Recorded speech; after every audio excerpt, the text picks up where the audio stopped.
Some may seem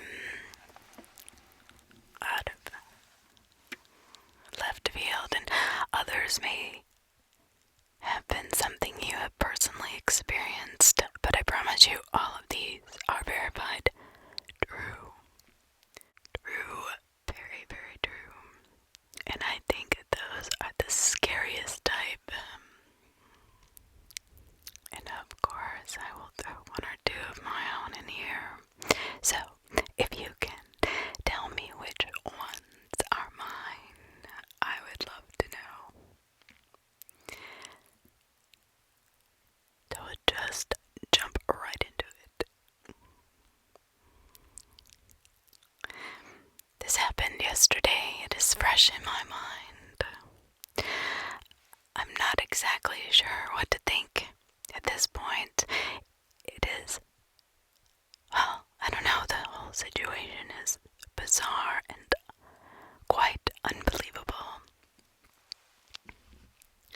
I don't even believe it, so I really don't expect you to, but maybe I was sleep deprived. See, I don't think I would have believed it if I were by myself, but the thing is that there was another guy there too, and he witnessed this. I mean, it was late last night, midnight. I was walking around my block in my very small, quaint town. I always do this when I can't sleep. It's a beautiful night. The moon was big, bright and full. And I decided to walk off some of the nervous energy that kicks in when I can't fall asleep.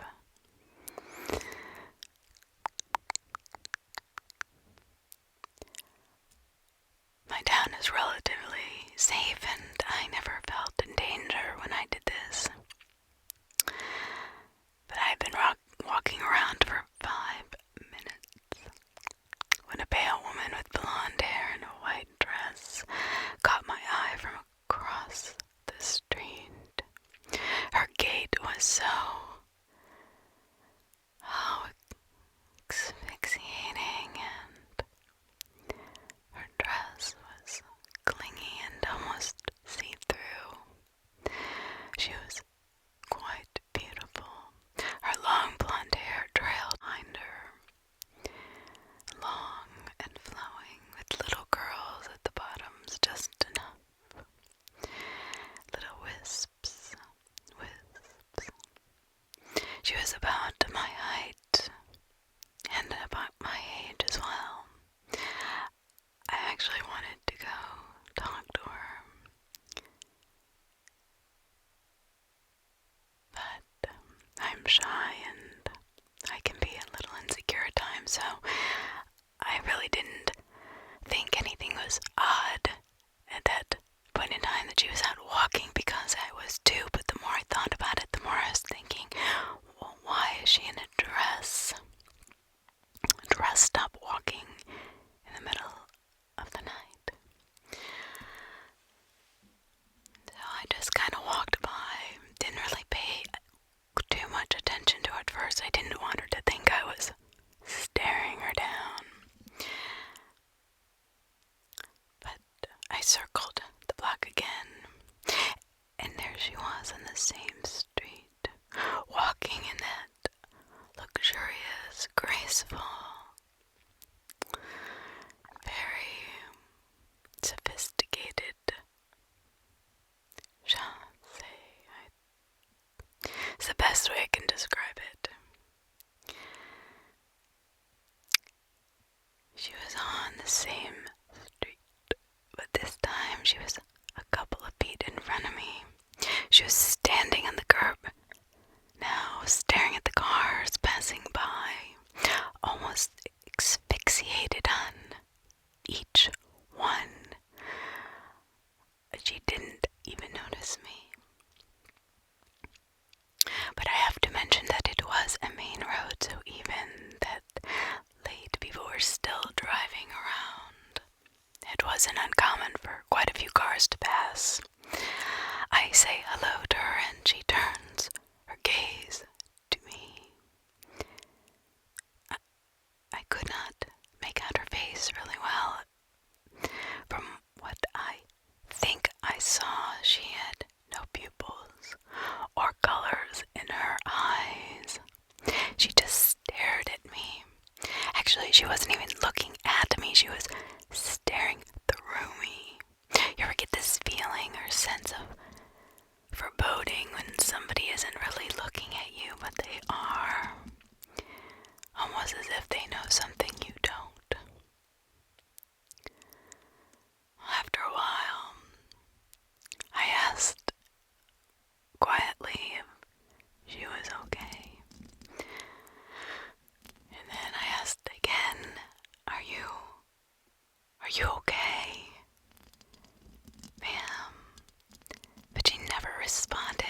think, what did I just witness? Never in my life did I ever think that I would ever witness something so horrific. The driver immediately slammed on his brakes, stopped, jumped out of the car.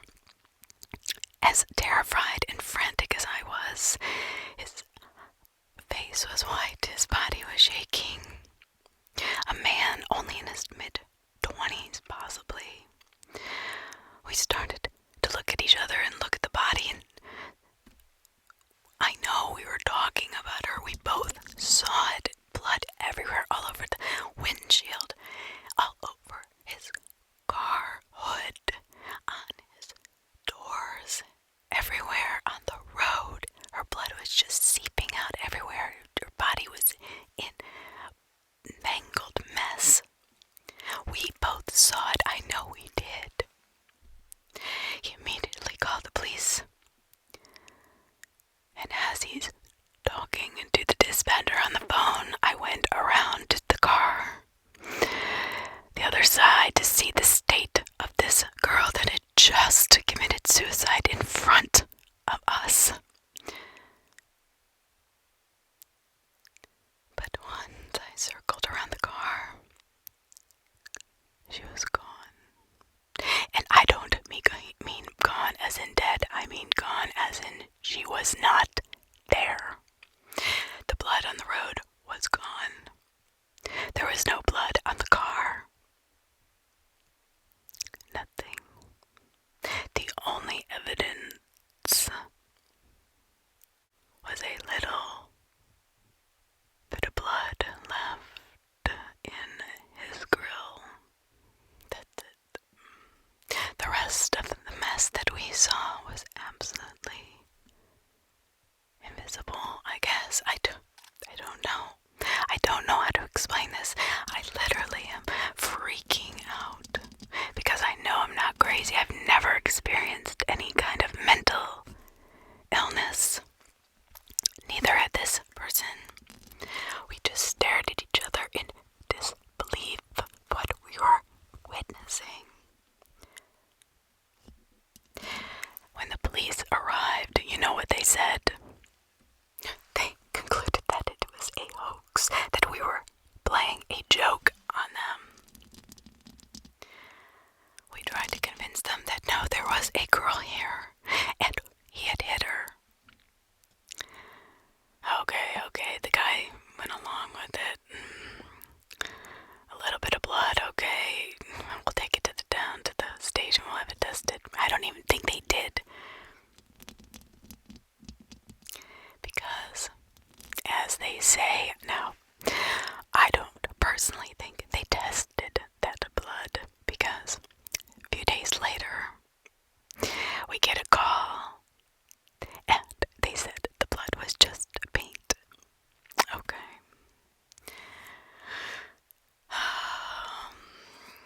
You know, I'm frustrated, which is why I'm writing this.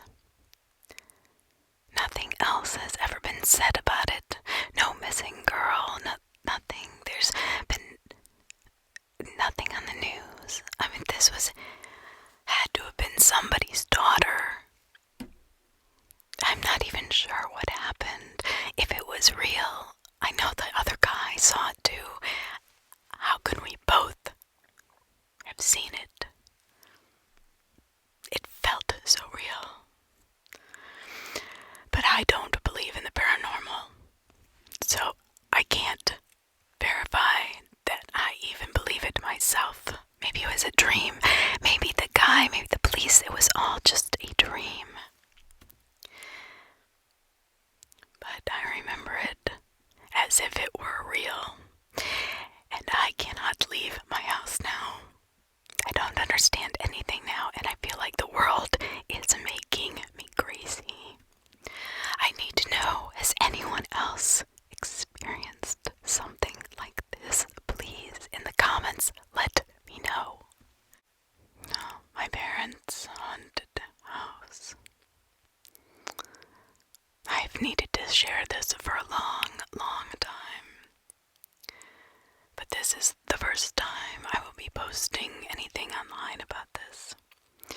I'm a 30-year-old woman, married and recently moved back in with my parents due to moving back to the town I grew up in. My husband and I are taking our time looking for our own place. We want something nice in the area, and that is usually hard to find where I'm from. This story takes place in my parents' house, starting back 10 years ago. For content, I want to give you a description of the house.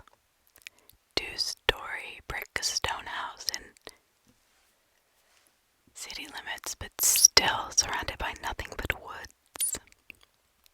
You have to go through a garage that leads into the kitchen with the first bedroom to your left, past the kitchen in the main living room, and to the right is the hall that is very open. This area you will find the main dining room and second living area. If you continue straight, you will see the staircase to your left, and even further straight is my parents' bedroom and bathroom. Going up the stairs, you'll come to the third living area. Let's just say it's a huge house. Two sets of French doors side by side that lead to the outside balcony. Going straight, take a sharp left, and it will lead you to the other 3 bedrooms and 2 bathrooms. This is where the story takes place.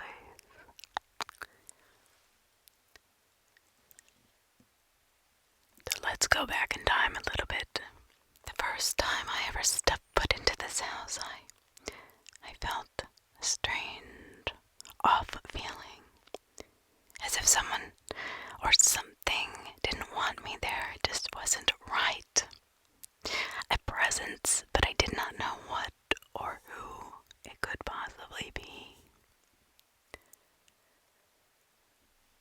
I brushed it off, thinking I was reading way too much into it. Maybe I was afraid of leaving my old house, starting a new life. I continued to feel this for the next couple of years, and because of this, I do not enjoy visiting my parents.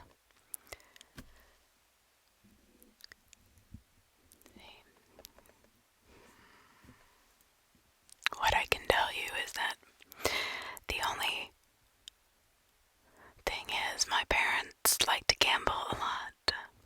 Back then, they would ask me to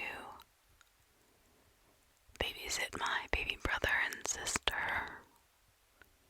1 day per week on the weekend,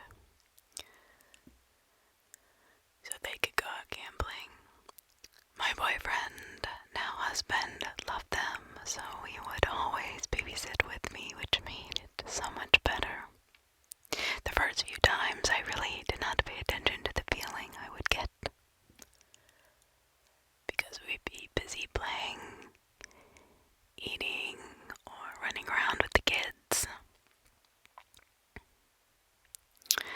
After that, things would chill out and we would end up watching movies until it was time for us to go to bed. Now my husband is a freak of nature. It is like he falls asleep the second his eyes are closed. Me, well, I'm opposite. It takes me forever to get comfortable enough to wind down my mind and go to sleep. And I never really sleep well. Even when I do finally get to sleep, I usually wake up 3 or 4 times a night. But this night was the first time I saw and heard something. Actually heard something.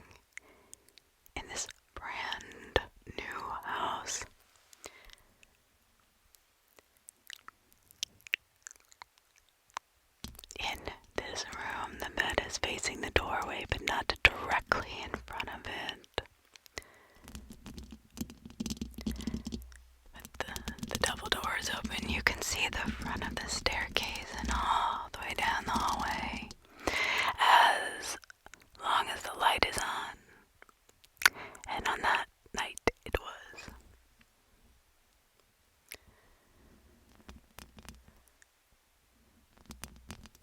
This night,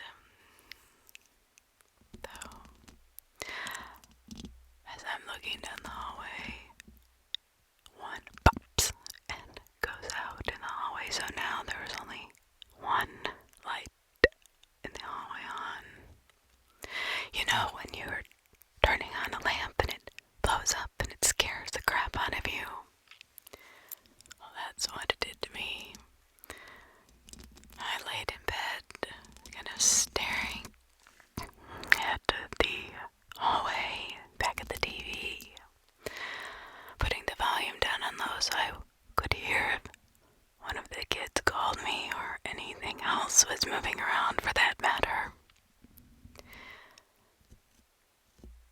As I'm drifting back to sleep, I hear one of my siblings coming down the stairs.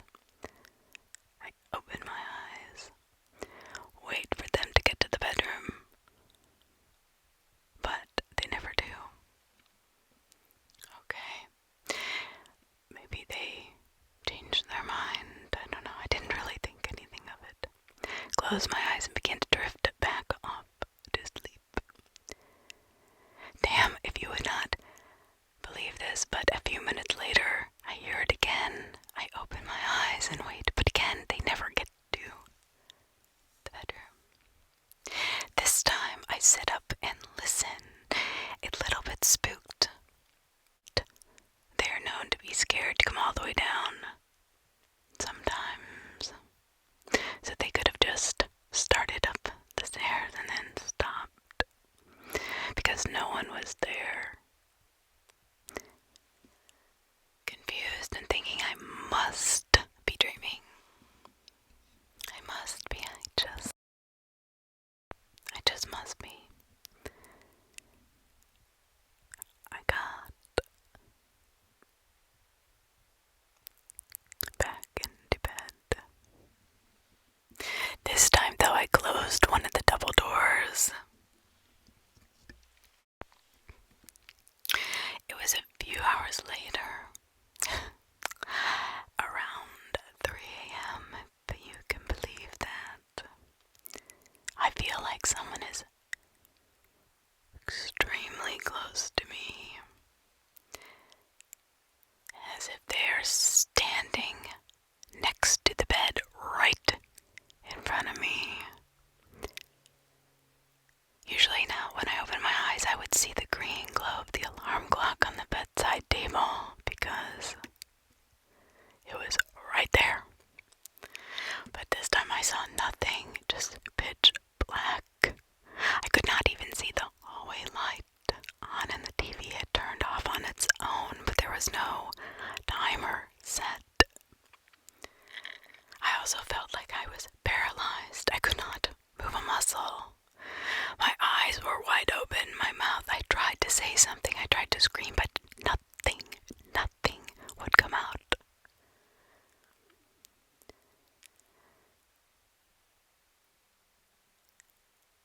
I was frozen, scared now, to the point of practically passing out. Finally, I was able to call out my husband's name loud enough to wake him. He reached over and turned on the light, and right then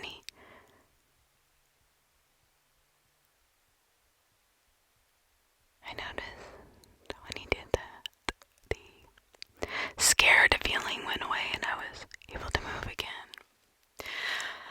Okay, I'm just gonna tell you, I freaked out and started crying. I mean, not just tears, flowing of tears, hysterical, weeping. I could not be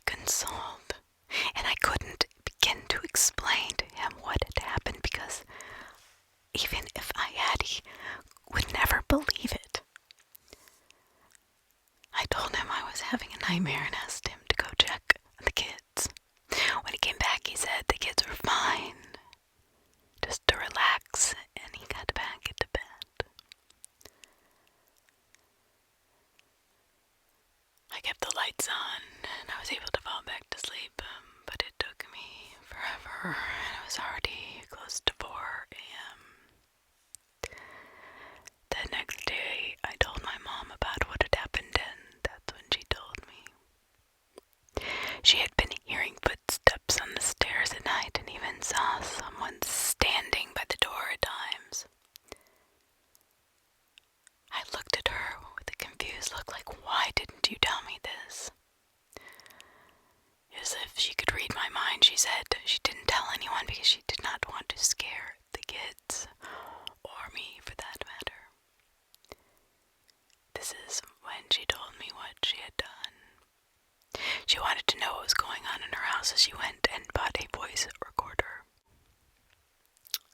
Now, I was kind of surprised my mom did this, but she asked your typical questions of who is here, what do you want, why are you here, and then said, you have passed away and need to go into the light. You are not welcome here. The next day, she decided to leave the recorder in one of the bedrooms upstairs while I was recording. About 4 hours while she was out running errands. Of course, I asked her if she had checked it. And to my surprise, she said she was too afraid to listen to it alone. I wanted to listen to it. So she agreed. She went upstairs, got it, off we went. Plugged it into the computer and began listening to it after it was uploaded. During the 4 hours my mother was gone, you could hear something clicking, tapping, drawers opening and closing. We were not for sure exactly what they were. Then you could hear a sound that resembled a fan or maybe static.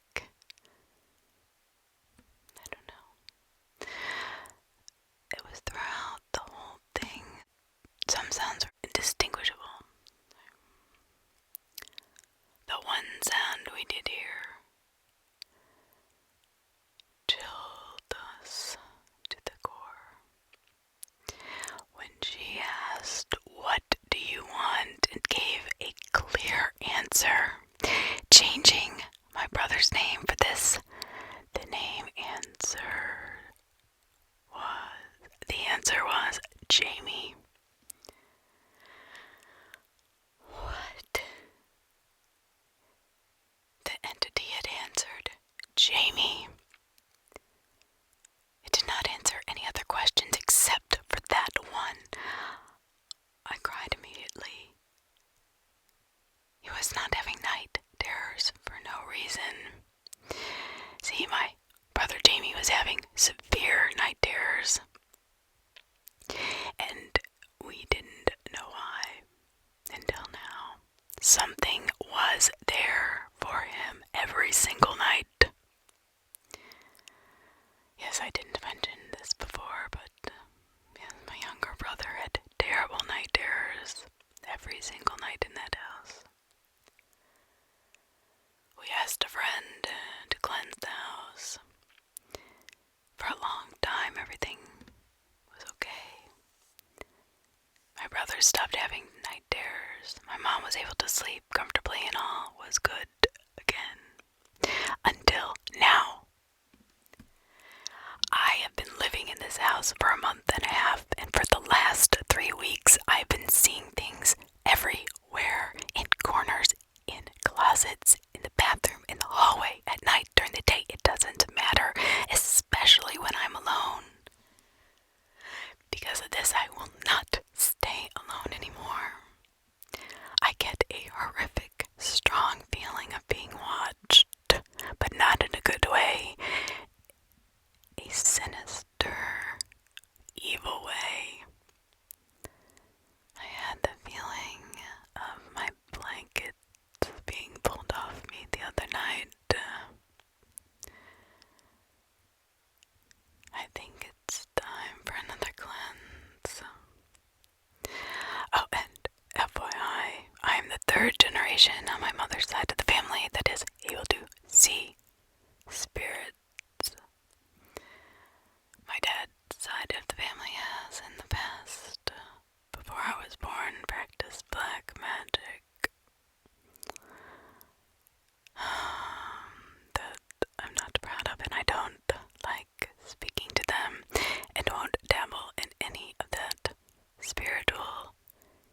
rituals, for that matter. I have stayed as far away from it as I possibly can, and I recommend that you do. Even if you are careful, these spirits can haunt you for a long time, even after you are gone. So here is an update. I'm sitting in the living room floor, playing with my nephew. Mom's on the left couch and my sister is on the right. My nephew has a toy piano that is made of cloth and can be folded up. The piano is behind us in the corner with all my nephew's other toys.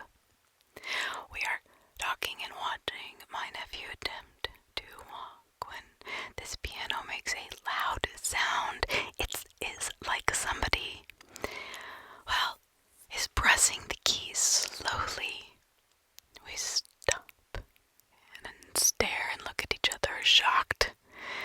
Then the keys are pressed rapidly until it finally shuts off on its own. Mom and I are not scared anymore. My sister, though, is terrified due to something happening to her last night around midnight. That is a different story for another time.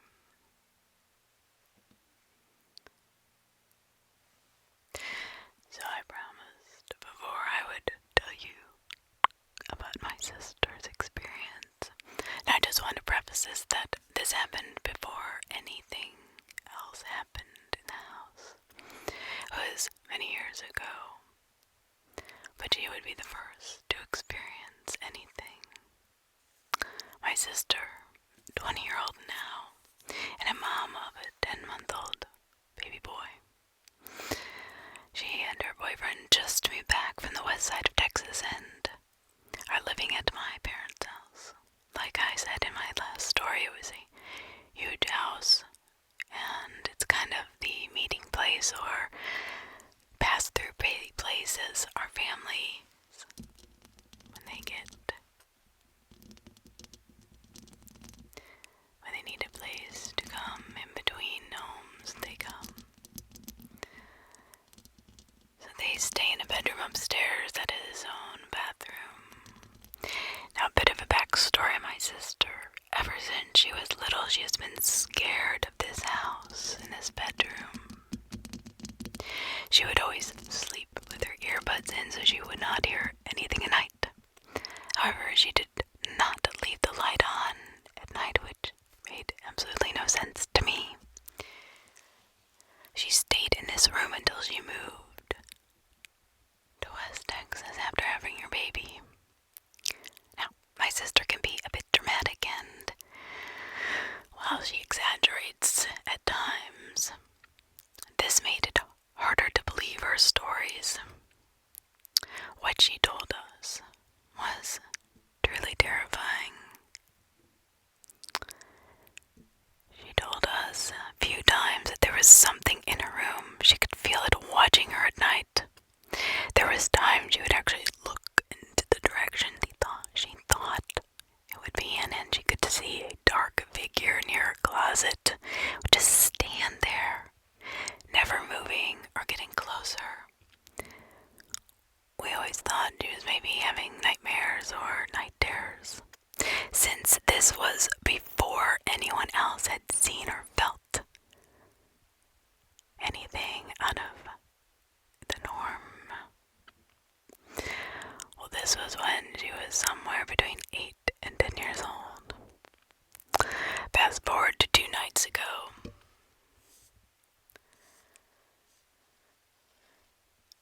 You guys have heard of people using baby monitors and stuff to keep an eye on their babies in their rooms, right? Well, my sister has her own version of a baby monitor. Her boyfriend, Alex, will FaceTime her phone and set it up so they can see the baby while they are downstairs or in another room as the baby sleeps. They had just gotten back from picking up some food and were sitting in the upstairs living area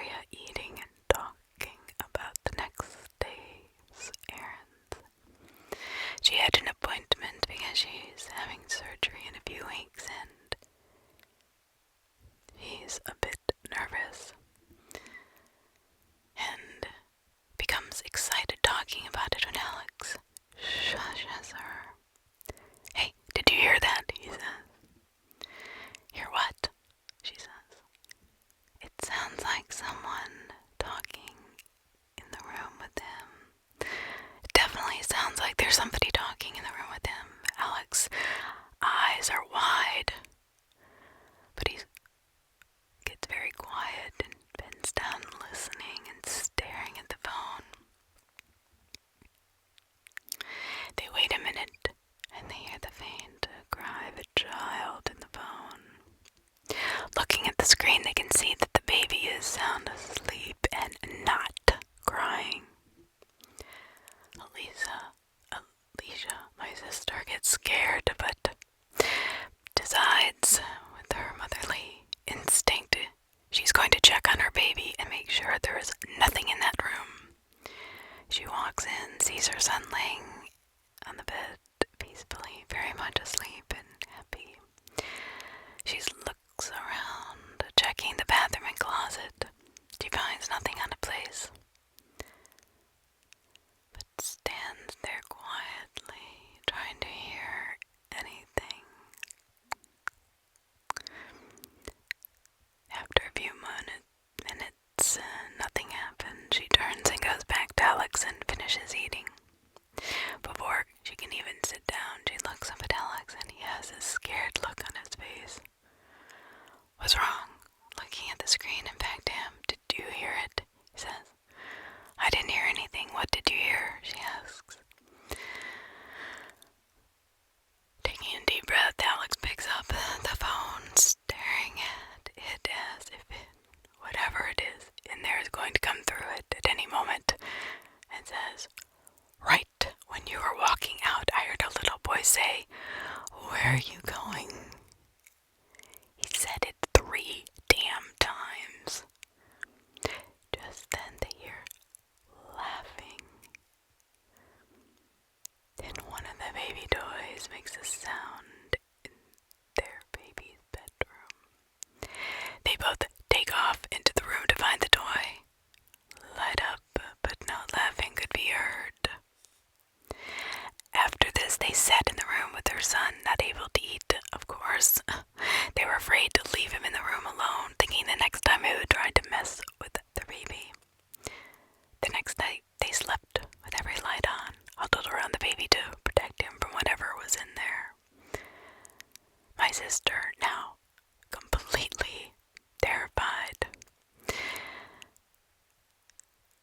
Alex oddly thinks it's funny, even though he heard everything. And my mom and I are kind of on the fence as how we feel. We are not scared since we both dealt with things of this nature our entire lives. We only talk about it though amongst ourselves, so not to scare anyone else. Maybe that wasn't the right decision, I don't know. My dad does not care at all, but he makes fun of the ones who are scared, saying as long as you leave it alone, it won't mess with you. The more you pay attention to it, the more power you will give it, he says. As I spoke in my previous post, that on his side of the family, they practice black magic, and I'm sure in the back of his mind he is slightly disturbed, but will not allow it to show. Recently, I begin seeing things again in this house. My mom, on the other hand, has dealt with it way more than anyone, and I've only heard part of it. I have another sister who has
together with her husband and 3 children, and she has for about 5 years, never once had an issue.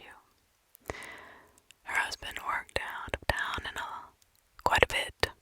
When the kids were at school, she would be alone most of the day, so she was a stay-at-home mom. The house sat on 10 acres or so, and very remote, like I said. It has a small pond and a creek that ran all the way through the center and into the woods. When she first moved in, her and I used to walk around through the woods and around the creek, talking, enjoying nature. Was always beautiful and relaxing. We actually did it a lot, and there was not much more to explore because we had done this so often.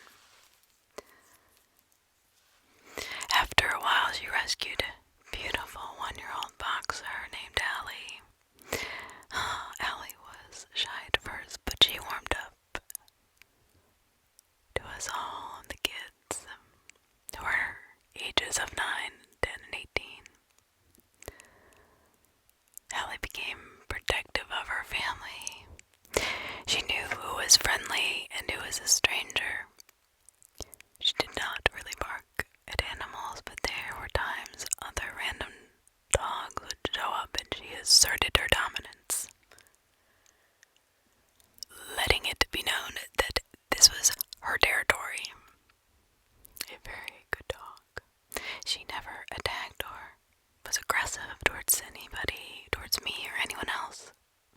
You could usually find her in the garage on her bed. She didn't like going inside the house much and enjoyed rolling around in the grass when the sun was out. They asked me to come house sit for them a few days since they wanted to take the kids on vacation for the summer to a water park about 6 hours away. And I said, of course. I loved their house. So beautiful. Big 8-foot tall windows all around it. I asked if I could have someone stay with me. I hate being alone anywhere. Of course, they didn't mind. I asked my boyfriend and sister, and they agreed. When we went to sit at the house, and Allie, of course, it was a Saturday, and my boyfriend and I loaded up our bags and headed to my friend's house. We made plans to hang out, fish by the pond, take long walks, take advantage and use their 4-wheelers and ride around in the woods. No, my friend's husband and a few of his friends made mud holes and hills in a small area, so we definitely would be getting dirty, and I'm a country girl, so fishing and riding through the mud is my kind of fun. Oh, I hear you, sister. We arrived as they were loading up their truck, kids running around, getting excited and ready to go. I see Ellie sitting in the garage and asked if she wouldn't be staying. Of course, I assumed she would. My friend says yes, that Ellie tends to get carsick, so taking her would not be a fun idea. I didn't mind, of course, and I was planning on it. So I always felt protected when Ellie was around. I go over to pet Ellie and play with her. My boyfriend talks with her husband a bit. Killers and the do's and don'ts, where to go and instructions for feeding Ellie, etc. Then we say our goodbyes and head off down the road.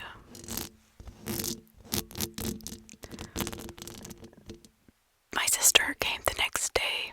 She had to work the night and could not make it during the day.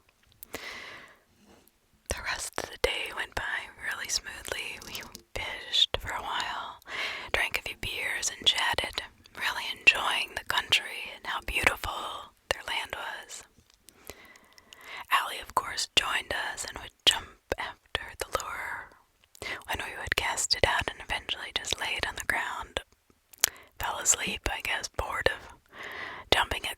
she could not ever get. But at one point I noticed her head poked up, staring off in the distance, but she did not make a sound. She was listening intently on something. The pond is to the left of the house, but somewhat in front, while the opening of the creek is even further left, leading into the woods. This is where she was looking, pretty much completely opposite of where we were. At this point, it was starting to get dark outside, and I could not really see what she was looking at. But something about it made me uncomfortable. Half an hour later, we decided, well, let's go inside, get our gear, clean up the fishing poles, and load them into the truck. As we do this, I hear a rustling in the leaves next to us. I almost jumped out of my skin. Now, there are lots of deer out here, so I figured one was near us, and we just startled it when we started moving around.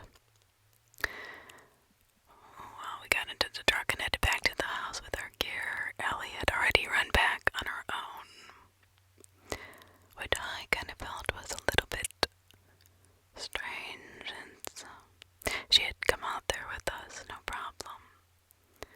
But it's like as soon as she knew we were going back to the house, she took off at a full gallop. The room we stayed in had its own bathroom. It was huge. Windows all the way around. Shower was amazing. Had a jacuzzi, bathtub, 2 walk-in closets. I mean, there was no other houses around, and I immediately undressed without any worry and climbed into the shower. My boyfriend was cooking in the kitchen, and I could smell it all the way in the bathroom. Oh, it smelled so amazing. I did not realize I was so hungry, so I hurried up, finished showering, climbed out and grabbed a towel to dry up. But as I was drying off, I thought I heard growling near one of the windows. I looked up at each window, but I could not see anything. I walked a little closer, but all I could see was my own reflection. But then I heard it again. Alright, it freaked me out, I will admit. Then I remember Allie thinking it was her. I rushed to finish getting dressed. I ran to the kitchen. I told my boyfriend about it. He brushed it off as being Allie, knowing that she was probably growling at a rodent or something like that. No big deal, right? We ate, watched a movie, and decided to head to bed as it was already midnight, and we wanted to get an early start to the next day since we had so many fun things to do. I immediately fell asleep, which isn't the norm for me, but as always, I was awoke by a sound that scared the shit out of me. Around 3 a.m., I heard the growling again, but this time it was deeper, more menacing than before. Slowly reached over to try and wake my boyfriend, but he just would not wake up. I laid there listening, and I could hear something walking outside, but this room had blinds, so I couldn't see out. I got up and walked over to the window, still hearing footsteps. And it did not sound like Allie, it sounded bigger, heavier. I peeked out the blind, and I could faintly make out a figure in the shape of a dog or something similar. It was not Allie. Allie is white and tan, so I would have been able to see at least the white part of her, but this was black, blacker than the darkness around it. Scared, I ran back to bed and lay there until I fell back asleep. The next day, when I woke, I told my boyfriend about what had happened, and he laughed at me, saying I must have been dreaming. I could not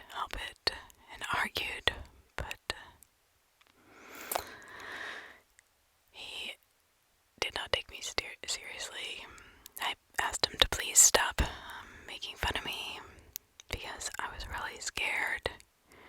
He ended up getting pissed at me for arguing with him. He left to go to ride the four-wheelers, even though I begged him not to because there was something in there. A few hours later he returns, we have lunch, and then go to the game room and play pool for a bit. I told him I wanted to go ride, but he insisted that I stay inside. Annoyed, I told him I was going to go and play with Allie. I go out, feed her, wait patiently for her to finish eating. Sitting, having a smoke, looking out to the land, and suddenly I see something moving in the trees. I'm staring intently, trying my hardest to make out the shape. However, it's too far away. Just as I am about to turn my head, Ellie perks up and looks in the direction, staring, and begins growling, all of her hair standing straight up in a pointed position like she wants to attack. Now, knowing how she is and seeing her hair, all of it, stand on end, let's just say, scared the crap out of me. I slowly stand, I watch her and start walking towards the door. Her growling gets louder as I run inside, calling for my boyfriend, telling him to come outside quickly. When we get outside, Allie has run toward the creature at this point, and I start yelling for her to come back. Once we get to the end of the driveway, we can hear Allie barking like mad. Just going absolutely berserk. My boyfriend is now looking in the direction the barking is coming from. We see this creepy looking thing standing a few feet away from Allie. It's too far away to make out any details, but we can tell it's hairless and a dark gray, almost black skin tone. I jump in the truck as my boyfriend floors it towards Allie and this creature. By the time we get there, Allie has this thing in the creek. We run over to see what it is. My boyfriend always keeps a gun in the truck and has it loaded and ready. This thing looked like a dog, but was much bigger. It had fangs, and I'm not even exaggerating when I say 2 to 3 inches long, and stuck outside its mouth, even when his mouth was closed.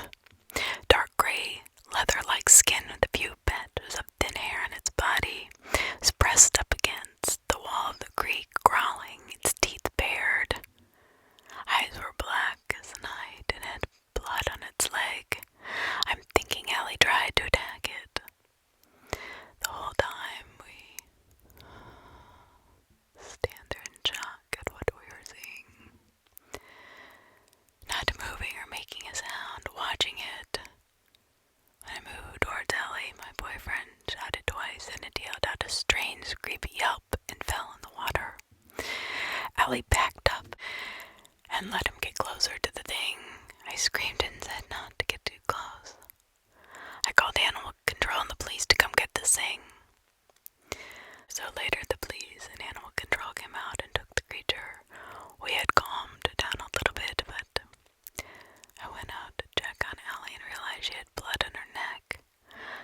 told me that it was just a dog with rabies and that Allie was being treated. No way. That was no way whatsoever. That is not true. I'm yelling at the guy on the phone. There are not dogs with 3-inch fangs. No fucking way. I was furious. When I began asking questions, they told me to contact the police if I wanted answers. They were so rude. I called the police. They acted as if they had no idea what I was talking about, saying the case number didn't even exist. The one I gave him, that I have a copy of. What the hell is going on? I said, are you kidding me? And slammed the phone. Well, pressed the phone off. Not like the good old days, you could actually slam the phone down. Because I was furious. They're hiding something. They don't want us to know what is going on. There's something in the woods here. In Ohio, I told my friend, and we are not supposed to know about it. It was so secretive and strange. It really made me be afraid of what else they were hiding. So Allie came home a couple days later, but she was different, more aggressive. She growled at my friend and the kids. They all became really afraid of her until one day they had to call animal control. Allie had to be put down that night. She had bitten the animal control officer when he stepped out of his truck. This upsets me so much. Something happened to her and no one will tell us what the fuck is actually going on here. I took a picture of it. It has been so long that I have lost it. I'm sad for that, my friend and her kids, but for Allie, she was there to protect them and she protected them losing her life because of it. Be careful in the woods. You never know what you're gonna find or what you will find. And keep your animals safe, please. But out of every paranormal experience that has ever happened in my life, there is one that completely changed me and scares me even to this day. As a cliche, this morning started off as normal, waking up to the darkness of 4:30 in the morning, mid-November, and having to take my fiancé to work. Oh, it was cold and bitter outside, and I did not want to go. We were living, at the time, in the middle of nowhere. I mean, the middle of nowhere, and his job was 30 minutes away. Typically, we were alone on the road with cars passing, far and few between. Maybe on a busy day, 1 a mile, or one that followed us from town. I don't know, but it was sparse. We were in the car. I started to get an odd feeling and looked behind us to see that there was a car not too far behind us, but it wasn't like any other car.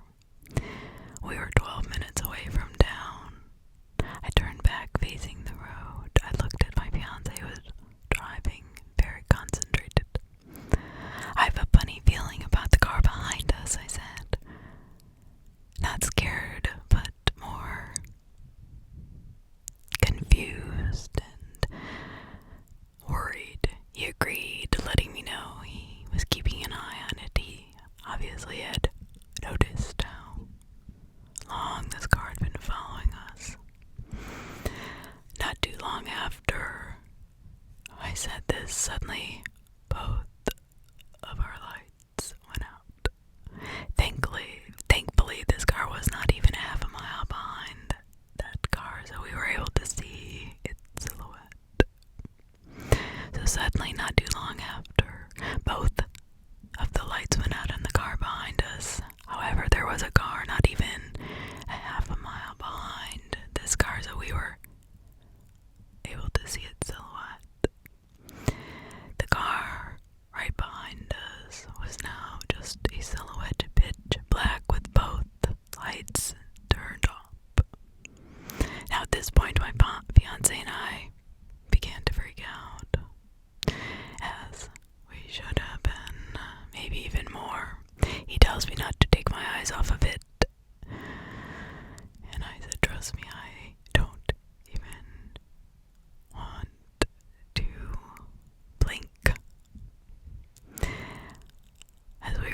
I've seen similar ghost car phantom lights in the area between Pyramid Lake, Nevada and Susanville, California.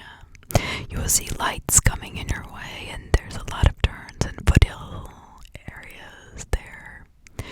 You have to pull to the side of the road and wait for the car to pass by. Only no vehicle will pass. There's a ghost car in that area. It has been seen by many. What made me believe that it was, one evening it was raining and we see these headlights coming and we waited, then nothing, no car, no truck, nothing passed. The further up the road we did not see any tracks in the mud that would normally have been seen driving, or signs that someone was driving, and you would have been able to tell if someone pulled off the side of the road. But nothing was seen. I'm convinced that the ghost cars and phantom lights are real. I'm glad to know you're not alone.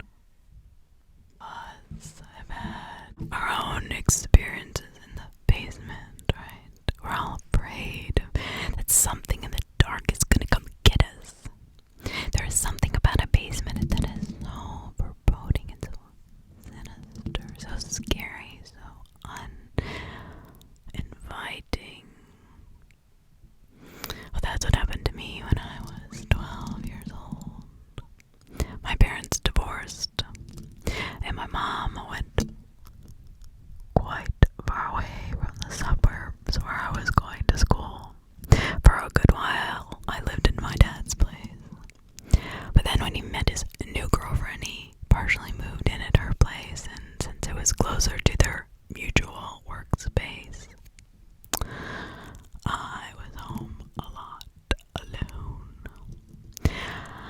So pretty much I lived alone in my dad's house for years between 2008 and 2014. Besides the monthly visits from my dad to pick up his mail, I had the house to myself, and he never checked in on me, didn't care. Yeah, I mean, what would any kid who was unsupervised do? I had a blast. Being totally alone at night in this house, though, was kind of unsettling the first month, but I got used to it. After a year or two, I would not even have the slightest feeling of uneasiness, even though the house felt creepy at times. I mean, heavy feelings of dread would come over me, but I quickly ignored them.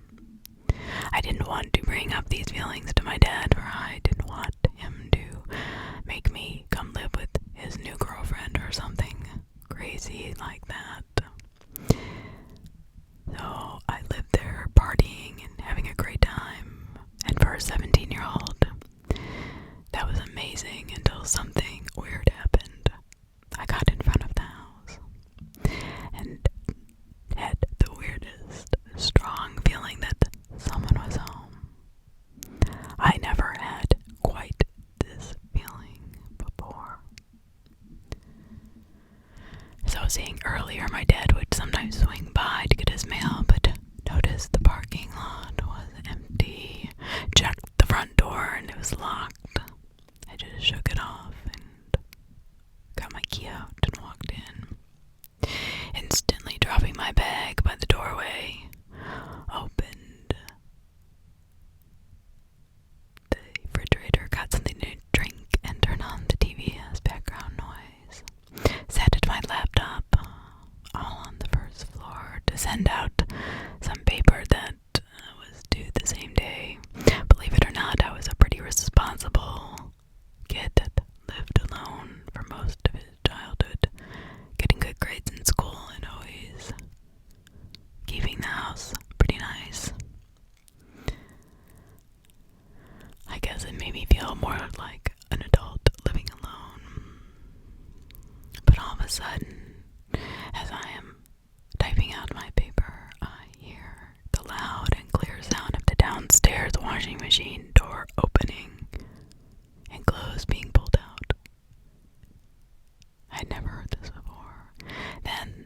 noise of the dryer. It was someone putting wet clothes in it. The selection knob turning, click, click, click, everything that it would make. The door slamming to the dryer. And that distinct turning on, that humming of the dryer going over and over. Frozen at fear. In the beginning, I was still feeling a presence or something, but also tried to ignore it, because I knew if I paid attention to it, it would just give it power. I had a flash that my dad's girlfriend had plumbing issues the week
unnerved about something, so I asked him what was wrong. He said this monster, quote unquote, had been following him around since Wednesday. Okay, sure, whatever, little brother, but I asked him to describe the monster anyway. And glowing eyes, he said. It went through his soul.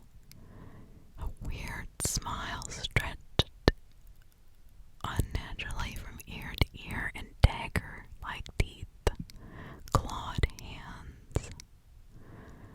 But something about that sent a wave of chills through me, causing me to freeze. I managed to regain my composure and asked him where he was when he noticed this creature. He gained his composure and said, I was walking downtown to get some food when I noticed something moving in the parking lot across the street. I focused on it and watched for the movement again, but that's when I noticed a face peeking out at me from around a car on the 7th floor of the parking garage. That forsaken smile perpetually etched into its skull. Petrified, I attempted to visualize this creature. I've got to go. I'll call you back later, I said as I hung up the phone. Is he crazy? Am I crazy? I don't even know what to believe. My brother called me again. What he said sent a tsunami of pure, unrelenting fear through my entire body. I met the monster last night. What? I was taken aback. How is he still alive? What happened? I asked him. When I finally fell asleep last night, after hours of tossing and turning, worrying about this thing I had seen, I was quickly awakened by a scraping sound like nails on a chalkboard. It sent goosebumps down my arms. I lurched forward in my bed, and to find the source of the sound, I looked through the window only to see those piercing yellow eyes staring back at me. I was frozen in fear. I can't even explain how powerful this emotion was. It slid one long claw under the window and opened it. I'm telling you, it was the biggest claw I've ever seen, paralyzed as it crept through my window and into the room with me. I saw my life flash before my eyes as this creature outstretched its lanky arms towards me. I thought it would simply reach into my chest and tear at my beating heart. I was surprised when the monster gently scooped me up into its arms and cradled me like an infant as it crept back outside through the open window. We crept towards the forest. The creature pushed itself off of its knees. It now stood at its full height, well above the treetops. It strode through the forest with an elegance not to be fitted of a creature of its appearance. I couldn't believe what my brother was saying. What are you talking about? Look, I'm telling you what happened.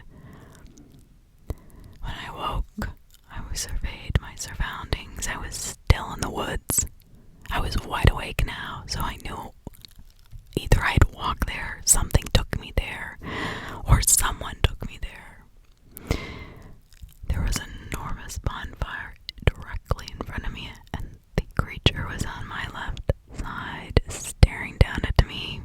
A second monster, or creature, appeared behind it, much larger than the first.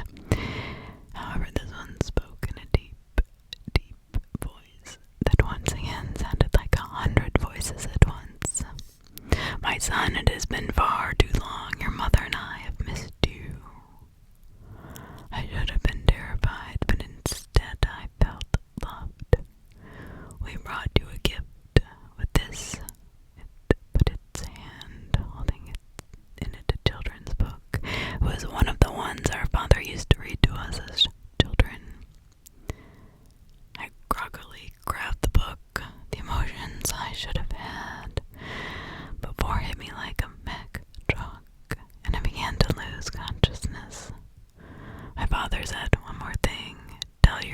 we have a gift for him too.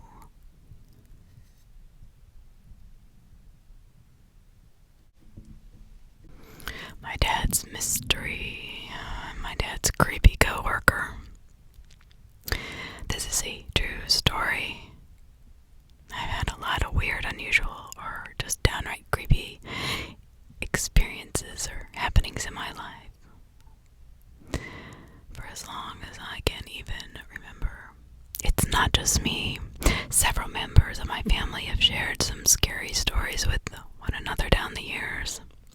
What I'm about to tell you is a completely unexplained mystery that happened to my dad in 1980 when he was 18 years old. Involves a night out with his best friend and their girlfriends at the time, whose relationships did not last long. It may not seem relevant, but the events in this story are one of the reasons for that. My dad grew up in Manchester, England in the 70s. As my dad was looking for work and balancing university with long nights, he had a night out every Friday and Saturday night, usually with his friend, who I call Wayne. Despite my dad's thirst for alcohol, he never used drugs or smoked weed, even though his friends did. Wayne, my dad, and their girlfriends at the time arrived at a nightclub in England, Manchester, one Friday night. None of the four were intoxicated quite yet, so the eagerness to get hammered kicked in. My dad bought the round of the drinks, but before he could take a sip, he was brushed. He was bursting to use the restroom, so he handed over the drink to his friend and girlfriends while he went to use the john. The club was not quite busy yet, as it was only 11 p.m., so the line for the toilet was very small. Security guards kept an eye on drug users and people falling asleep or being simply too drunk or wanting to bite in the bathroom. My dad did his business, and within a couple minutes, washed his hands, opened the door to go back to the dance floor with a bit in his stomach. The last song of the night was playing. This song played every night. The club was open to sing. It was last call. My dad could not piece together what was going on. How could the last song of the night be playing? He asked the bartender for the time, and the bartender said it was 5 minutes to 2 a.m. What? Stunned, my dad could not understand how a bathroom break for a couple minutes went over 4 hours. He was slapped hard in the face by his then-girlfriend, accusing him of leaving the club to be with another girl. Well, even my dad's friend Wayne had a smirk on his face, eagerly awaiting to hear who the girl was. My dad, not amused, extremely angry, not understanding what was going on. The whole club playing a joke on him. Did he fall asleep in the club? Wait, the security guard would have thrown him out if he was asleep. He could not process what was going on. He went home and took 3 shots of vodka, trying to calm down. To this day, my dad cannot figure out what the hell happened that night. 39 years later, he still swears to this day he was sober that night at the club. Months after that night, he met my mom in that same nightclub. His first time back since the occurrence. Questions will surround the night at the club seemingly forever. Was my dad abducted by aliens? Creatures? Drugged? Was he thrown into another dimension? We'll probably never know what really happened. But if something did, I'm glad my dad does not remember it. When I was younger, I would go visit my grandparents all the time.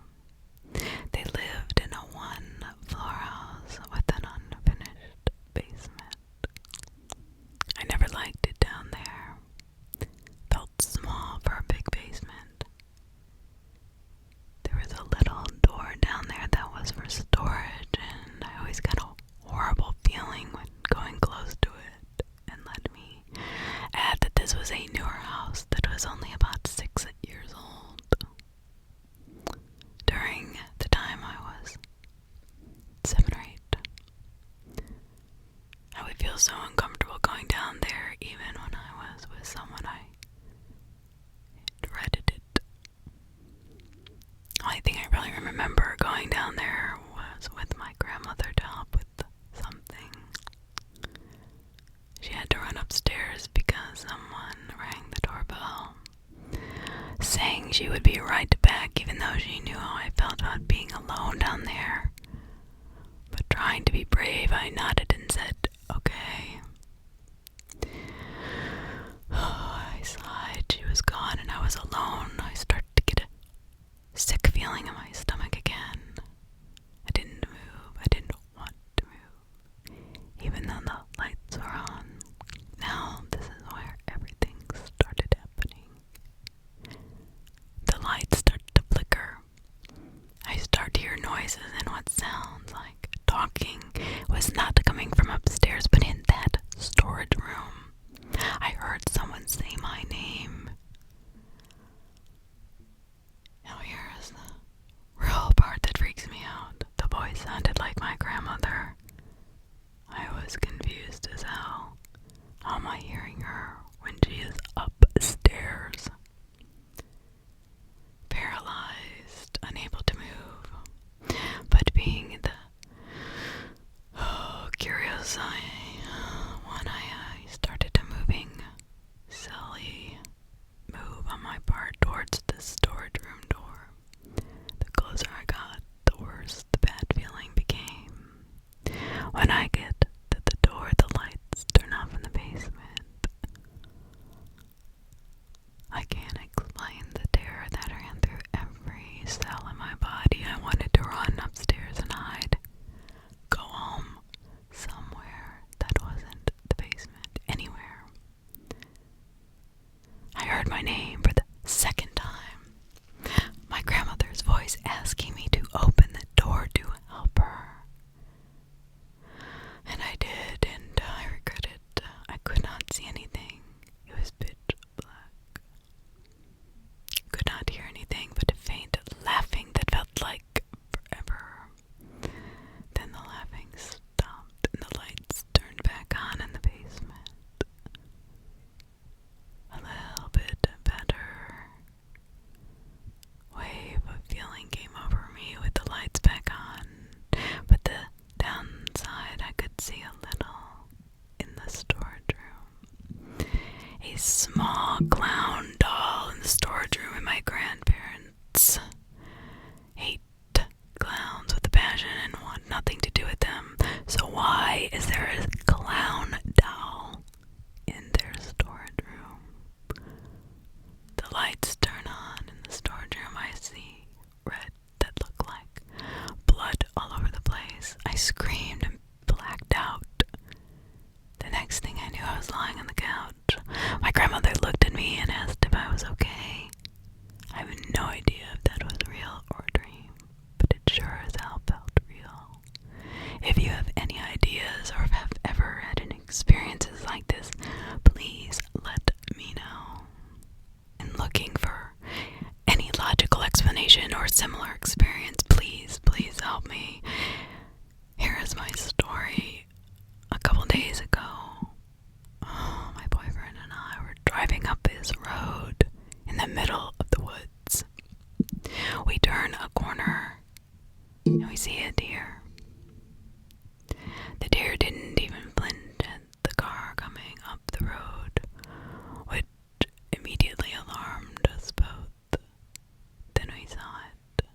Now, I'm not normally a scared person or someone who scares easily or creeps out too fast. But seeing this thing almost made me piss myself. It looked as if the thing was talking to the deer. It had to be at least 8 feet tall, very thin, and it was black with wings. It flew up right in front of the car, and my boyfriend slammed on the brakes, turning to me and says, "Please, God, tell me you saw that," and asked me to describe it to him to make sure he wasn't going crazy. I did, and he took off, sped the whole way home.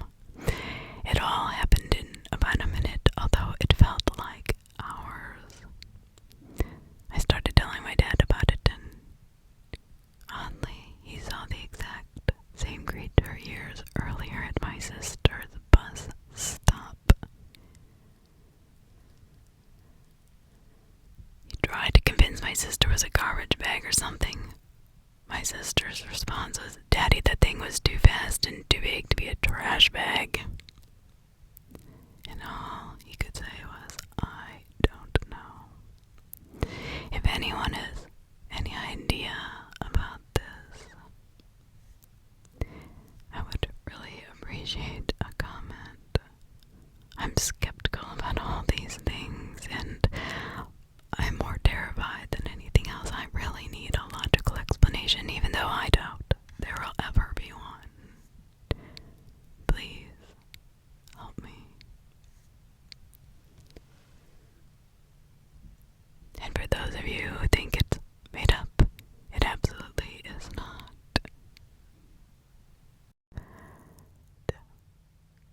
I was on a road trip with my cousin, James. We have best stories. I'm 13 and a female. James is 21 and a male. James and I were on a road trip from my grandparents to my aunt's house. I already have a great relationship with my cousin, so my parents let me go on trips with him. Occasionally it's about a 10-hour drive. We were 3 hours into the drive. 9 p.m. at the time. I was sleep deprived and everything was hilarious at that moment. You know, you get slap happy when you're really tired. I saw this red semi-truck outside my window and I'm laughing my ass off. The man in the truck was heavy-set. That's an understatement. And had a long, untamed beard. He had a really creepy vibe, but I waved to him. He in turn did a groping motion to me. Finding it more hilarious than creepy, I started laughing harder and told James this story, doing the whole groping motion and all. Now, this is where he looked creeped out and disgusted, but there was not anything either of us could do. Later on, about 4.5 hours into our drive, James pulls into a rest stop. I walked into the bathroom, and when I came out, the man from the truck was sitting on a bench right outside the bathroom. He stood up and looked to be about 6 feet or taller. I looked out the glass door leading out into the building and saw James glaring daggers at the door. I was confused and walked back to the car. What he told me freaked me out so much I started crying. But then again, I had been awake for about 20 hours. The man had started staring and following me inside to the building, mumbling shit about me. James said he was basically talking normally. He attempted to comfort me, but quickly said that he had to go to the bathroom and went inside. A few seconds later, when I was in the car, the guy was at my window. He stared at me, a wide, creepy grin. Started saying I should go with him and he was gonna treat me good. He offered me candy and tried to coax me into his truck. I started bawling my eyes out. Right on cue, James walks out and yells at the guy and threatens him. The guy backs off and gets into his truck. He's still staring at me, the grin on his face like he's gonna get me. We floored it out there, wanted to get far away as we could from that guy. Around 12 a.m. we pull into a motel to sleep. The rest of the night till 8 a.m. everything went fine. Nothing really happened. Sadly, that did not last very long. Now, when we were at a restaurant eating breakfast, we noticed the same trucker asshole sitting across from us.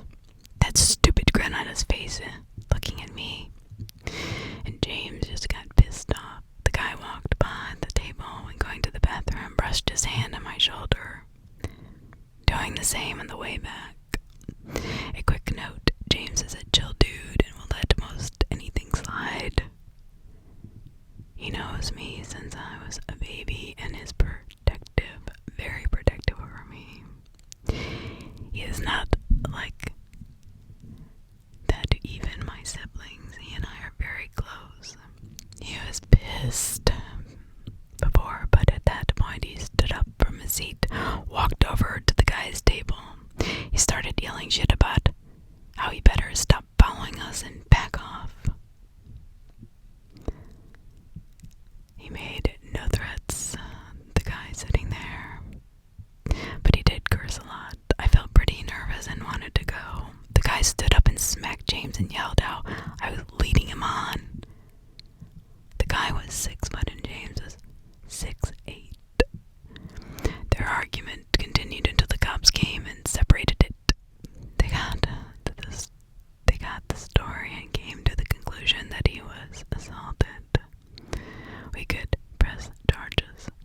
He said no, and we just continued the day. The rest of the trip was pretty bland. The guy was not seen for the rest of it. However, James did follow me like a bodyguard whenever he went anywhere. Who knows, that guy could have been following us. Even though he was protecting me, I was truly terrified. He looked scary as shit. And you never know what people are planning. Also on the trip I asked him about what happened when I was 7. It was another story I posted before. He played dumb. Bitch boy wouldn't tell me shit. Anyway, I just wanted to let you know that, and hope you all enjoyed reading this. And I enjoyed my time, even though it was one of the scariest points in my life. I'm a 23-year-old woman, half Cherokee, from Georgia. At the time this story took place, my fiance and I were living on a large farm in Maryland. We did not use the farm, but we were renting a small house on the property. We were free to come and go around the grounds as we pleased. I was only 19 at the time this took place, and the only residents in our home were myself, my fiance, and our cat and dog. Our cat was a lunatic barn cat that I had rescued because I can't say no to animals that need help. And our dog was a loyal pit bull who was sweet, cuddly, little scaredy cat. She weighed about 75 pounds and was afraid of her own shadow. Our farm was situated on about 20 acres of land, and our driveway was about half a mile long. So when I would get home from work, my loyal dog and I would go for a walk. Usually I brought my fiance with me. Not that I was afraid to go out alone, just that he spends too much time playing games and it's good for his legs. After our driveway was a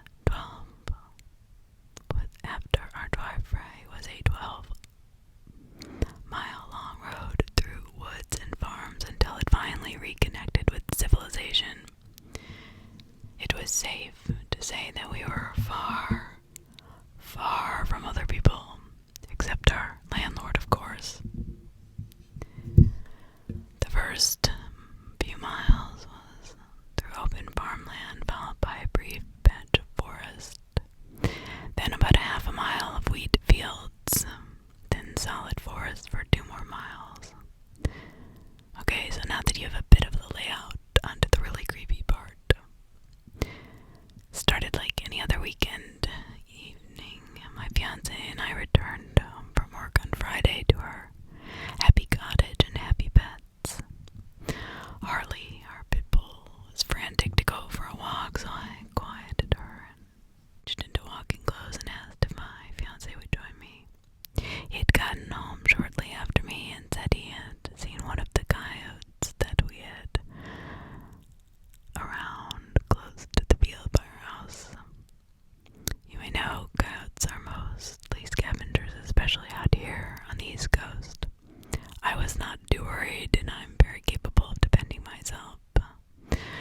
Yep, I called him a puss and then told Harley that we could go and that we would be fine without him. Laughing to myself, we left the cottage and started walking towards the driveway. The sun was going down and the October air had started to get a chill to it. The wind rustled through the cornfields next to our long driveway. The corn was about 6 feet tall at this point in the year and impossible to see through. I assumed that my fiance was just trying to scare me because there was no way he could have seen a coyote in this field. Harley was enjoying her time in the field, tearing in and out of the corn stalks on her way up the driveway, and I knew that was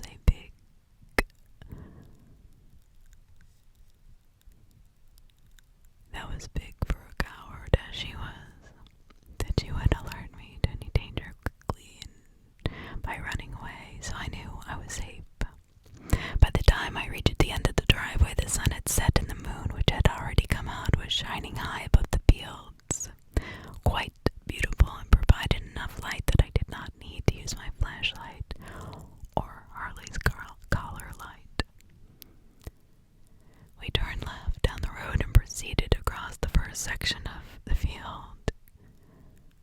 First field was soybeans. They are short plants that nothing but a rabbit could hide in, and off in the distance I spotted a few deer, but nothing alarming. We relaxed and enjoyed our walk through the night air. I threw a stick and Harley brought it back over and over again. Typical dog. Stop. We reached the first small section of trees and Harley stopped and bumped into my leg, letting me know someone was ahead, or something. It was not a coyote or a deer, but there was a rabbit that had been hit by a passing car and was still struggling. Oh, as much as I hate to say this, there was no way it was going to live, and honestly, it probably would draw more coyotes if there were any. I knelt down by it and, using my knife, quickly put it out of its misery, as my family had taught me to do, and let it pass on to the next life. Feeling sad but somewhat relieved that all we had encountered was a handful of deer and that poor little rabbit, continued our walk and passed into the next field. Now this was a wheat field, and the wheat was about ready for harvest, so it was quite tall and hard to see through. The field was quiet though, and Harley didn't do anything, so I figured that the coyotes had passed on, if there had been any at all. Now this is the part that is really scary. We rounded the corner of the field and into an area with wheat on our left and a forest on our right. And the air seemed to go still. Harley got closer to me and I heard rustling in the wheat field. I saw three tails circling back towards the forest. Coyotes. The eastern coyotes are small, but in a pack they get pretty ballsy. Harley raised her echoes and I yelled, "Get out of here, go on," as loud as I could, and the coyotes, startled, scattered off into the trees.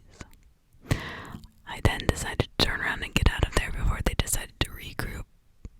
I am brave, but I am not stupid, and I'm not going to walk into a rustling in the wheat full of coyotes. Then we turned to head back, and again I hear more rustling. A confused coyote.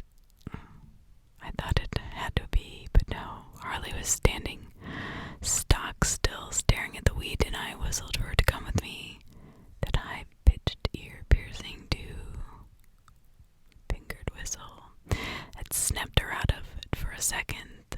When my whistle was returned from inside the wheat, all of a sudden, the family legends I had heard came flooding back to me, and I expected to see a tall, thin creature emerge, but nothing did. I didn't smell rotting meat or feel a sense of dread. Instead, I was transfixed with fear and curiosity. I whistled again. Again, the whistle was returned. Very human sounding, but at the same time, not. So against my better judgment, I say, "Hello." My own voice replied, "Hello." My hand on my knife, I said, "Show yourself." Silence. No bugs, no coyotes, no Harley noises, just my own breath. Slowly the rustling started again, and I turned on my flashlight. I shined it on the wheat field, and what I saw confuses me to this day. Animal eyes that were green, yellow, reflecting of light, cast back at me. What it was connected to did not, and still does not make any sense. There was a girl no more than 14 or 16 crouched in the wheat. She wore what I think must have been some kind of deerskin or fur, and she was naked other than that. Very thin and looked as though her skin had never been inside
this sounds crazy, but I still wonder if that was her. I'm a 25-year-old female. For the purpose of anonymity, I will refer to myself as Sabrina. I am from Romania, English not being my native language. I will try my best to make the story easy as I can to understand.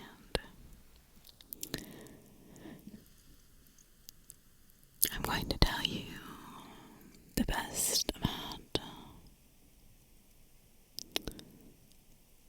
angels, spirits, demons, archangels, satanic people doing forbidden sessions of voodoo and everything, but for this particular story, I believe this is not necessarily a bad encounter, but I could be lying to myself. I do that sometimes to make life easier. There are many, many stories out there that I would love to share with you. You can either decide to share them. I don't mind. I would like to talk to anybody who has gone through what I did and can understand and empathize with it based on personal experiences. One story that is fresh in my memory. I hesitate in a way to share, but I live in Romania. Our country has Orthodox religion, basically very similar to Christianity. We believe in God and Jesus Christ, with small certain similarities and differences. For example, the same as Catholics, we keep the deceased for a night. We call it the sleeping duty or guard night. We do not take the body out of the house he or she has lived in their entire life in order to help the spirit find its way to heaven. Then the next 2 days, as we bury the body, after 3 days has gone by, we take the body to the church where that person or people of the town may come and pay their respects to. After this process concluded, we bury the body at the cemetery where the priest will chant prayers, helping the spirit of the deceased understand that he or she is no longer among the living, as Romanians are very spiritual people and believe in the afterlife, spirits, and even bad spirits that linger in the world unable to move on. Now, understanding this is important, as this story is pretty detailed itself. I had 5 grandparents, 3 grandmothers, and 2 grandfathers. My first grandfather, Michael, died when I was 6 due to a heart attack in August 2007. He raised me, and his death marked my life ever since. I could not grasp the actual significance of death, how painful it would be. I would dream frequently about him, get messages from him, see signs I knew that were from him. I would hear him in my dreams as he would guide me to good people.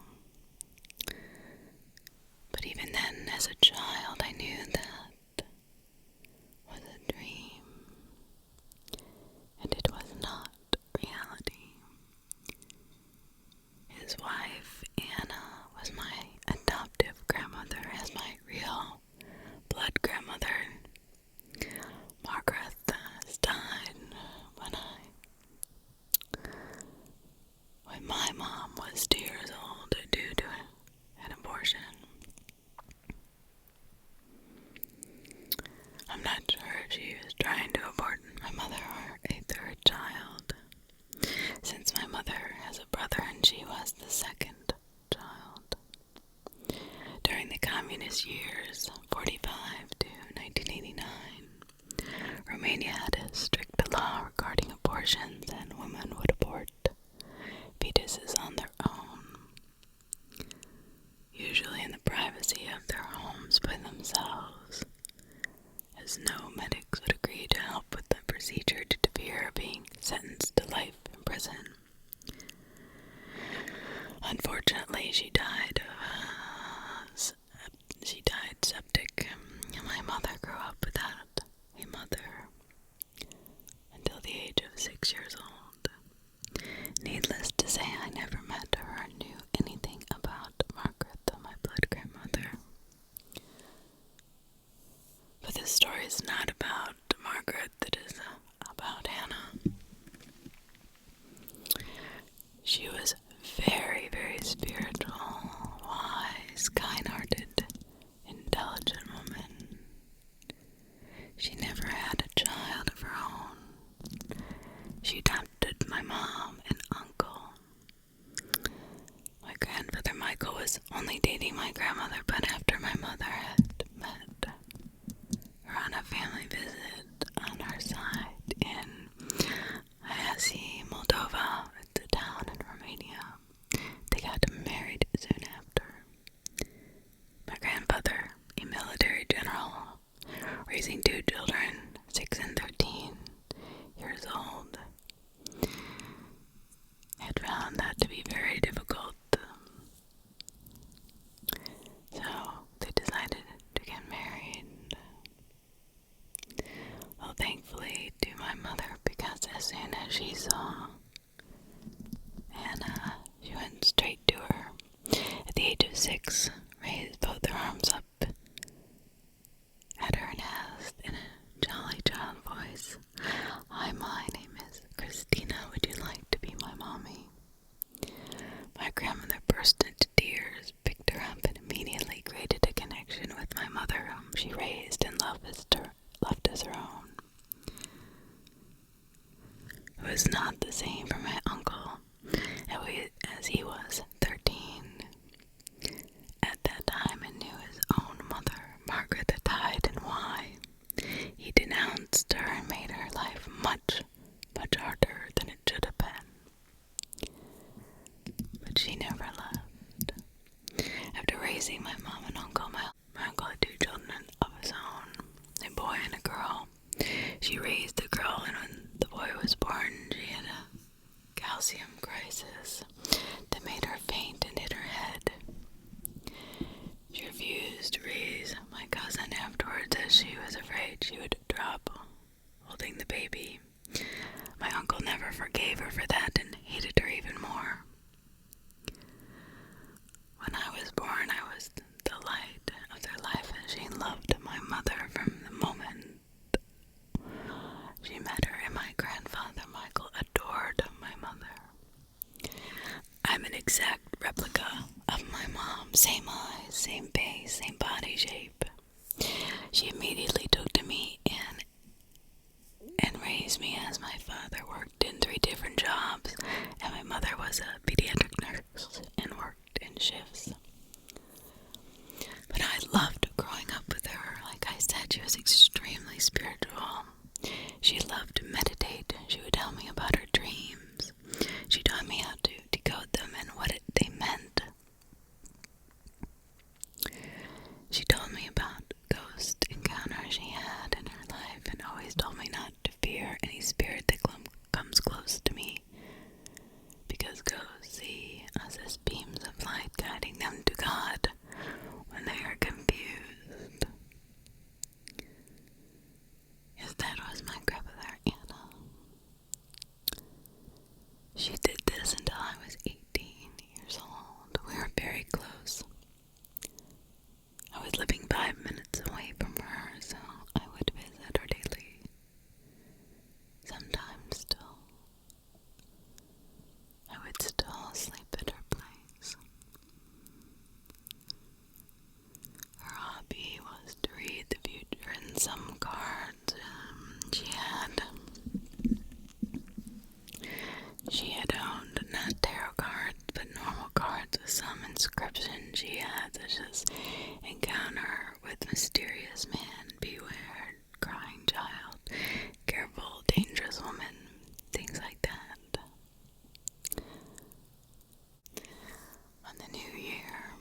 how much I and my family loved and appreciated her.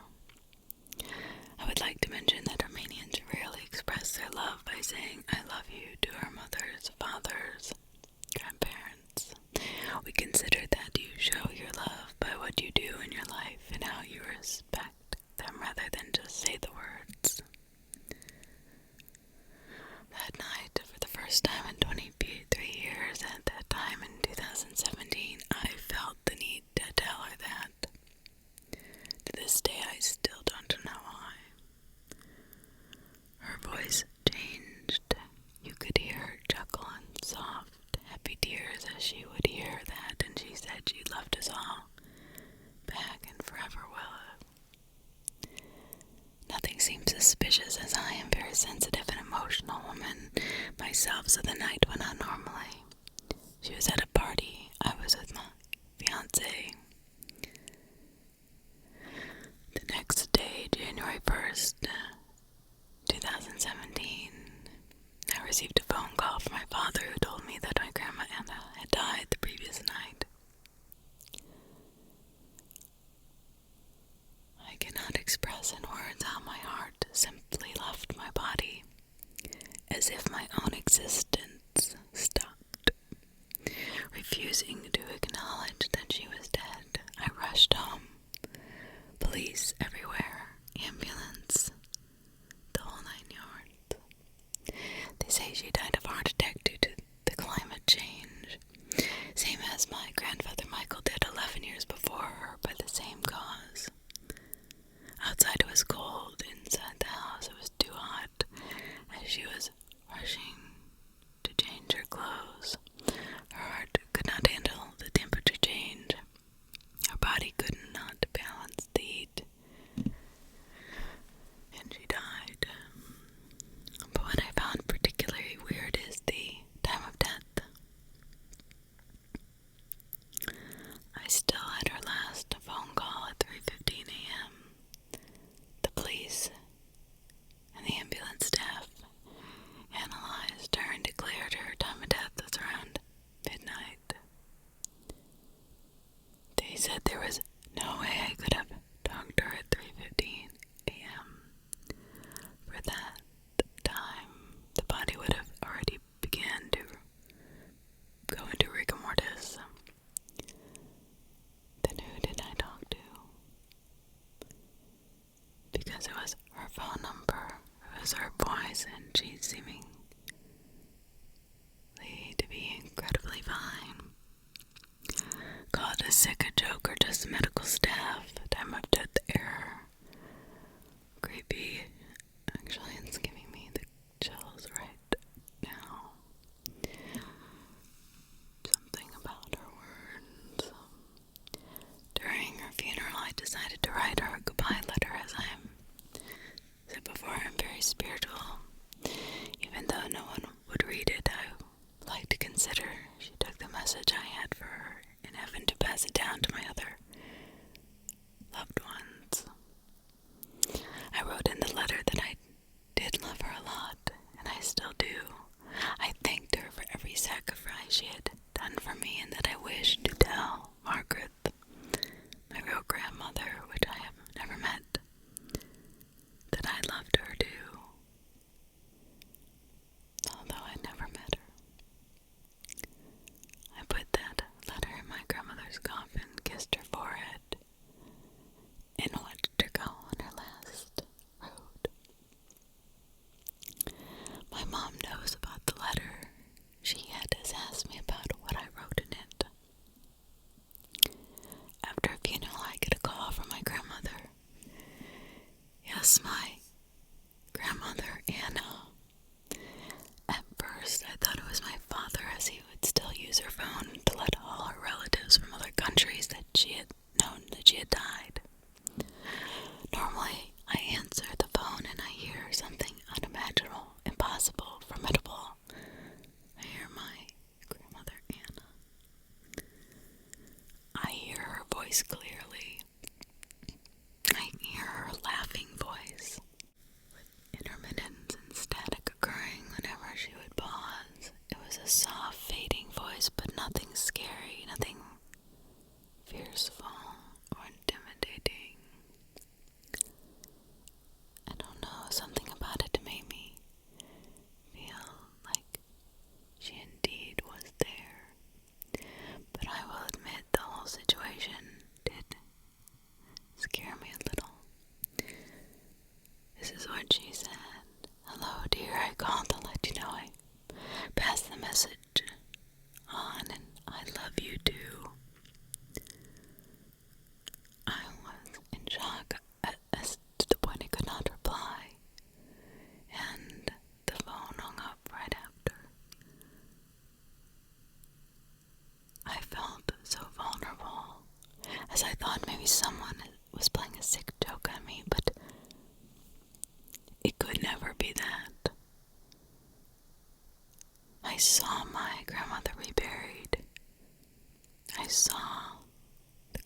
be sealed. I saw the letter exist inside the coffin until the very last second. No one took it out to read it. She had 3 sisters, but they were all dead, and none of them had her voice. No one could ever beat her voice that perfectly. But here's the scarier part. Comes after the phone call another week. I remember it was during the day of Monday, right about 1 week after the first phone call. My phone starts ringing again under the same number. I answer already. I've forgotten about what had happened, and I hear an older lady, a voice I could not feel familiar. I did not know who that lady was. It was a pretty soft but strong voice. It felt like a relatively young woman, but an experienced one. I would say around 30 to 40 years old.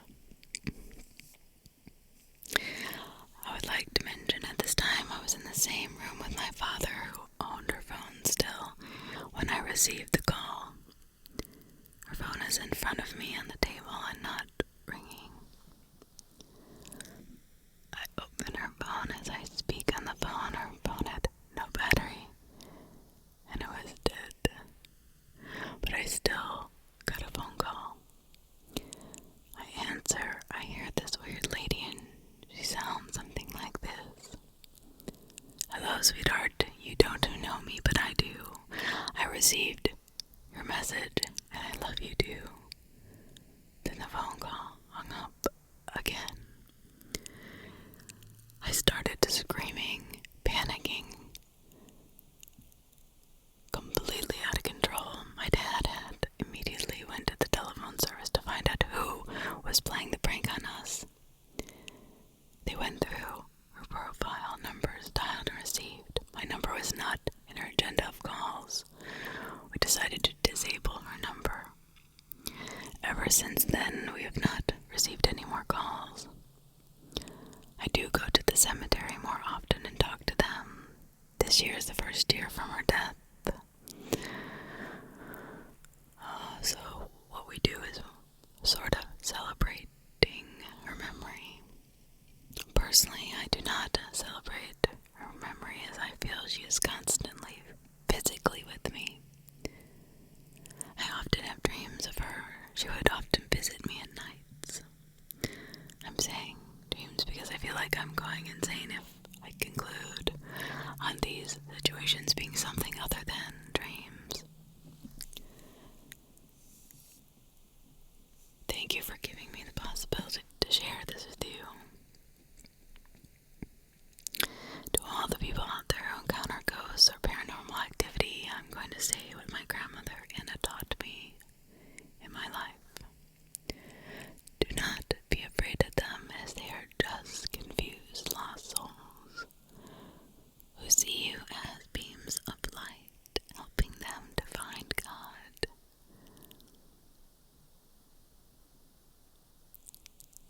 The way you feel about them will conclude in the way they react.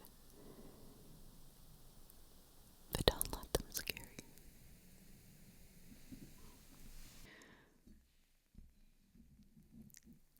So, I am a 20-year-old male, and my buddies and I enjoy late night walks on trails within the various conservation areas in my region of southwestern Ontario.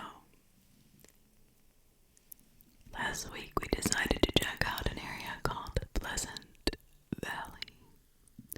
To my knowledge, this area has a deep-rooted history with the Underground Railroad, Indigenous people, as well as the War of 1812, if I'm not mistaken, given its proximity to Lake Erie. We entered the woods around 2 a.m., and immediately upon entering I was overcome with a bad feeling. After walking for some time, the feeling progressively worsened until we reached 2 bent trees in an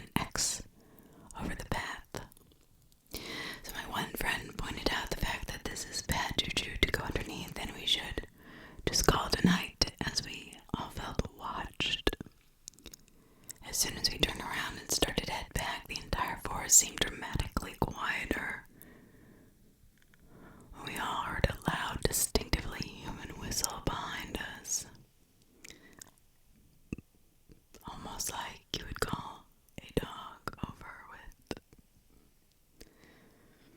There is no way anyone could have been out there at that hour, and there is no homes in close enough proximity for someone to be out and about. Well, let's just say we ran, and I was honestly terrified.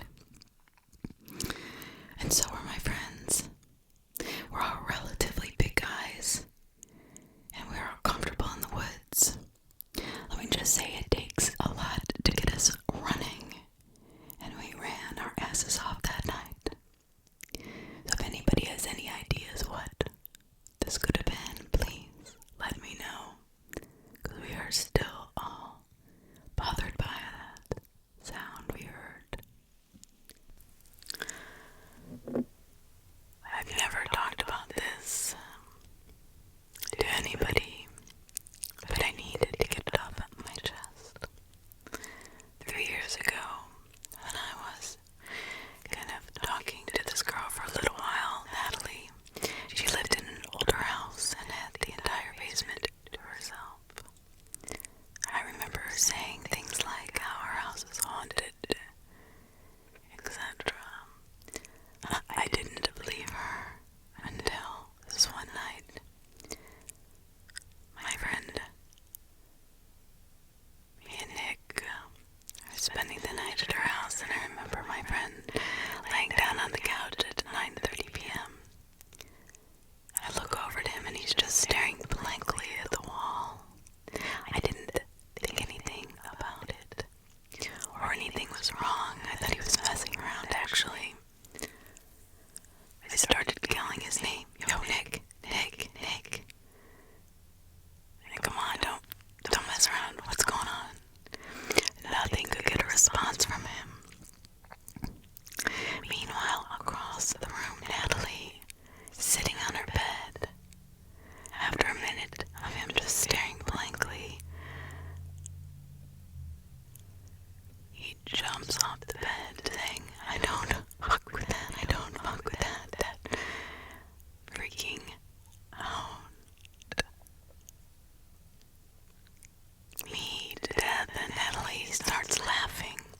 I look over at her like she was crazy, and I'm like, why are you laughing at my friend? What the hell is he saying? Then it dawned on me a little later that I think she knew what was happening. She knew.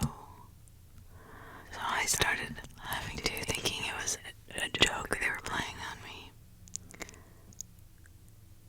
5 minutes pass and he calms down and sits back down on the couch.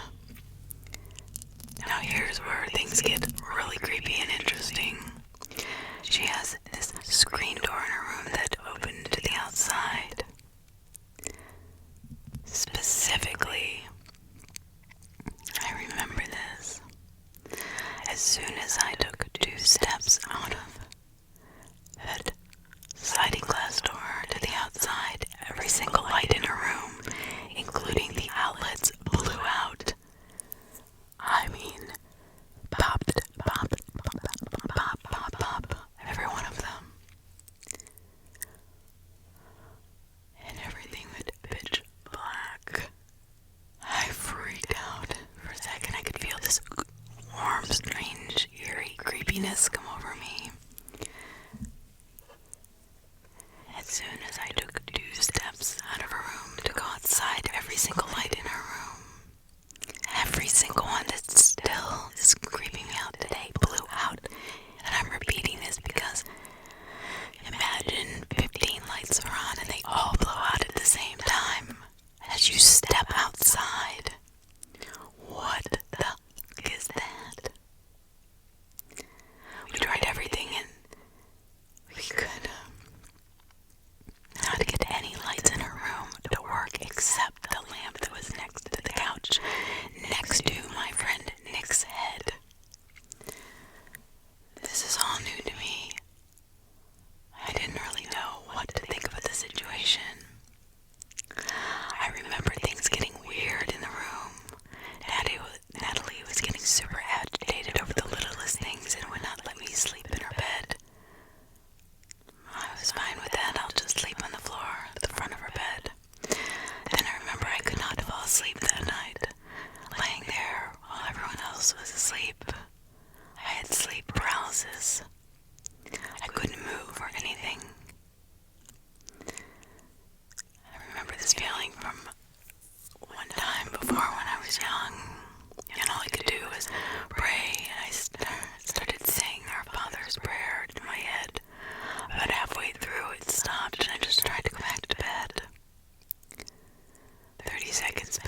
was up playing video games, doing my thing, when I heard the weirdest sound to the left and then to the right.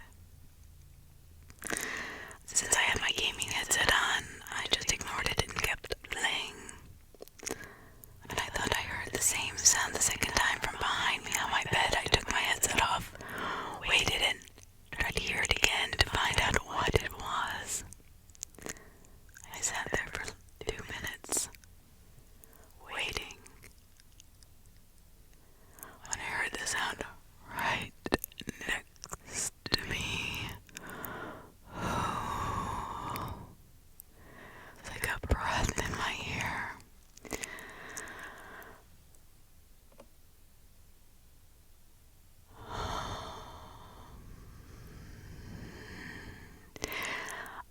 I jumped up, ran into my mom's room, told her something was making sounds in my room, and she was a little surprised. She said it's probably just the sprinkler system or something outside. So let's go take a look. I can recall I walked back into the hall with my mom and stood there waiting as my mom went outside and went around the house. Now, I heard the loudest whoo in my ear. I ran outside of my house crying and freaking out. My mom at this point thinks I'm absolutely insane. I remember hearing the voice another time while I was trying to sleep. I kept telling it to go away. Luckily, I have not had any crazy stuff happen since, even though I do get sleep paralysis sometimes. Most recent experience I had was a presence of a woman in my room. I couldn't move. She was right over me. Her long hair almost touching my face, and I could see her skull-like features and whole empty eyes staring into my soul, but I just blew it off as a dream. This is really creeping me out. Please share your experiences if you've ever had this happen. Please, I need insight.